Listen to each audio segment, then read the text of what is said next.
Les poissons du lac Tanganyika constituent l'une des ressources du Burundi. Le ministère de l'Agriculture et de l'Élevage a une grande responsabilité d'augmenter la récolte des plantes, la quantité du bétail, sans oublier celle des poissons. Dans l'objectif d'augmenter les poissons du lac Tanganyika, le ministère de l'Agriculture et de l'Élevage, via son département des eaux, de pêche et de l'aquaculture, a initié en 2012 un programme de protéger les zones de reproduction des poissons dans le lac Tanganyika. L'initiation de ce projet est due aux faibles productions de poissons observées pendant ces 10 dernières années. Umugambi wo gukingira ikiyaga mu kuzitirira bibanza amafi avyariramwo twawutanguye tumaze kubona yuko umwimbu w'amafi ugabanuka utera ugabanuka ku mwaka uhera muri imyaka 10 irangiye twagiye tubona yuko mu myaka 2000 twari dufise umwimbu ushika ku matoni 200,000 ku mwaka w'amafi ku kiyaga Tanganyika. Hanyuma uko imyaka igendera irarengana tugeze mu mwaka w'2010 dusanga umwimbu waragabanutse ko kabiri, dusigaye twubona umwimbu ngana n'ibihumbi 10 by'amatoni ku mwaka. Tubona rero yuko dutegerezwa guhaguruka kugira ngo tugarukire ikiyaga Tanganyika mu kugikingira kugira ngo umwimbu usubire wisununure ubyuke. Dans ce projet, on a d'abord identifié les zones de reproduction des poissons sur le lac Tanganyika.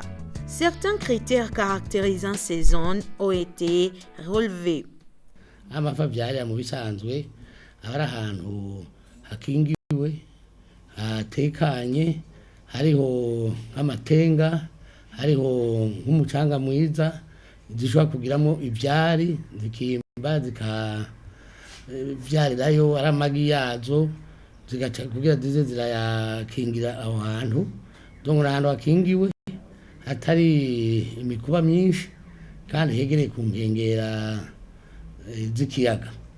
Après avoir fait une pêche expérimentale, les techniciens de laboratoire au département des eaux, de la pêche et de l'aquaculture ont remarqué que les zones de reproduction des poissons identifiées sont les meilleures. Twaragize ubushakashatsi turarondera aho zivyarira turakingira. Ubu rero tuca tugira ntuzenye umugambi wo kuroba kugira turabe ifi zihari uko zimeze, yuko ibanza twatoye byo gukingira byo bari byo. Nico gituma nkuno mu twakoresheje ifire zibiri, insenga zibiri, rumwe rumeze nk'umusegetera n'urundi rusanzwe rufite amaso mato mato. Ubwo twakoresheje umusegetera twaciye turoba dusanga turonse ifi zimeze gutya. Izi fire murabona ni ifi bita umugara. N'abana b'amafi yokuze akavamwo amafi menshi cyane. Ariko urabona nk'izi murovya zirovye bo muhanka amahera 300. Ariko nk'izi bazirindiye zigakura zoshikana hafi miliyoni. Nico gituma rero twaciye tubona aho hantu yuko ari kwakingira gose ntaje umurovyi numwe azosubira kuhagaruka kuharobera. Hanyuma hani twakoresheje amafire yandi ayamaso mato mato na hene twaciye twasanga ifi nyinshi zije kuhavyarira. Bona nk'izi nuko mutayibona neza hariko amagi zije guta amagi kugira zirondoke.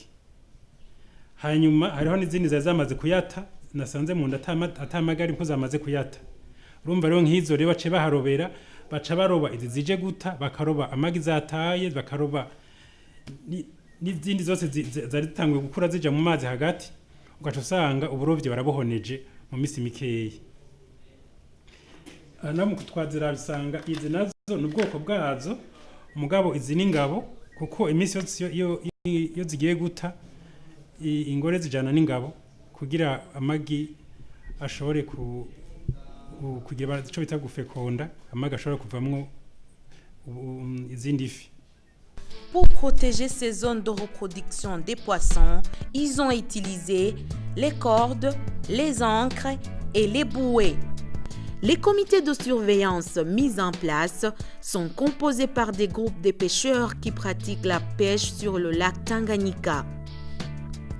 Ces dernières ont pour rôle de sensibiliser la population en général et les pêcheurs en particulier le bien fondé de ce projet de protéger les zones de reproduction des poissons.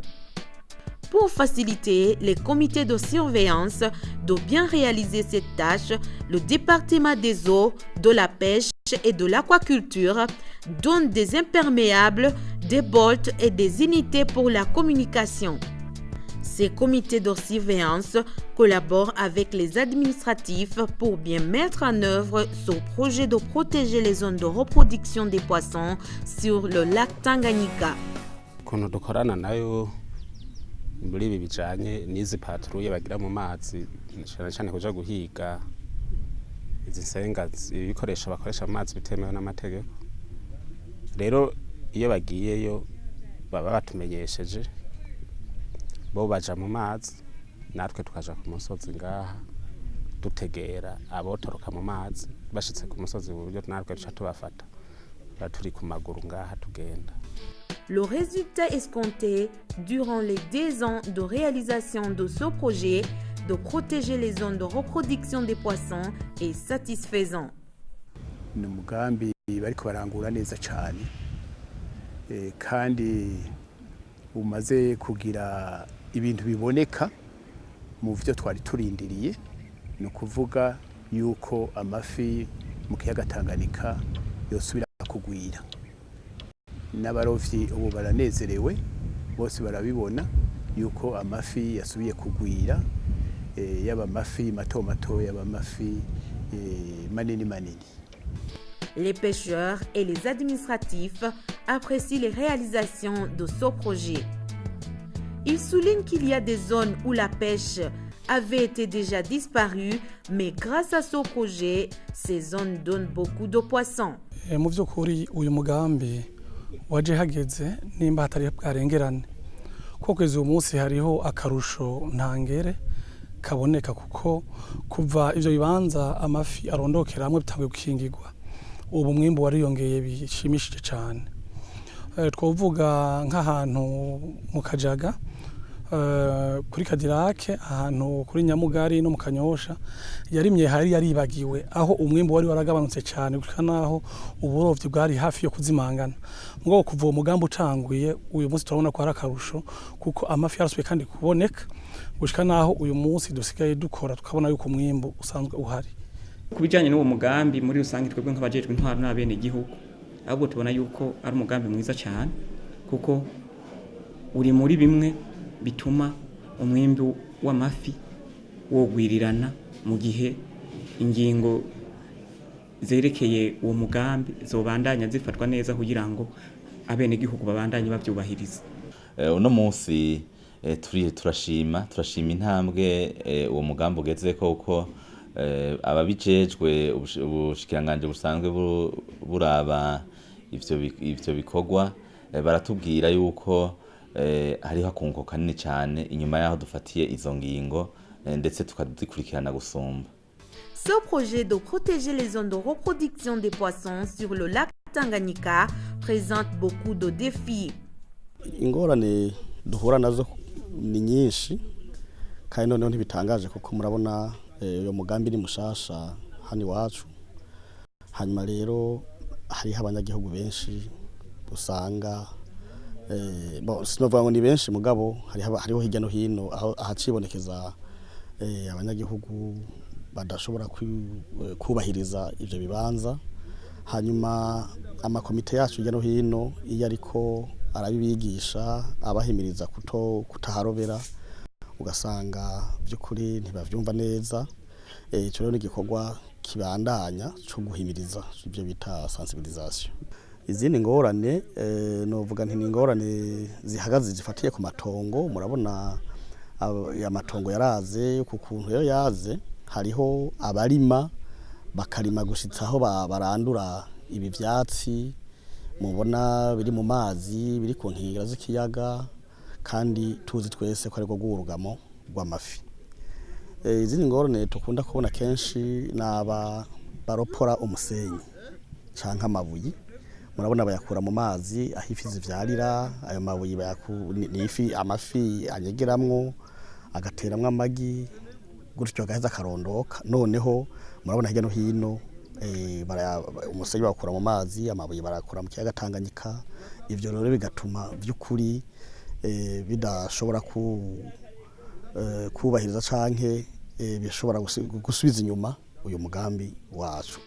Toute la population est appelée à soutenir ce projet de protéger ces zones de reproduction des poissons sur le lac Tanganyika, car ceux qui pratiquent la pêche dans ces zones détruisent un grand nombre de poissons et le pays perd beaucoup. Iki gikorwa twagomba yuko abantu bose baciyumvamwo, abakuru n'abato, abarovyi n'abatari abarovyi, guko Tanganyika niya bose. Amafi ntaribwa gusa n'abegereye Tanganyika, amafi araheza akagenda mu gihugu cose.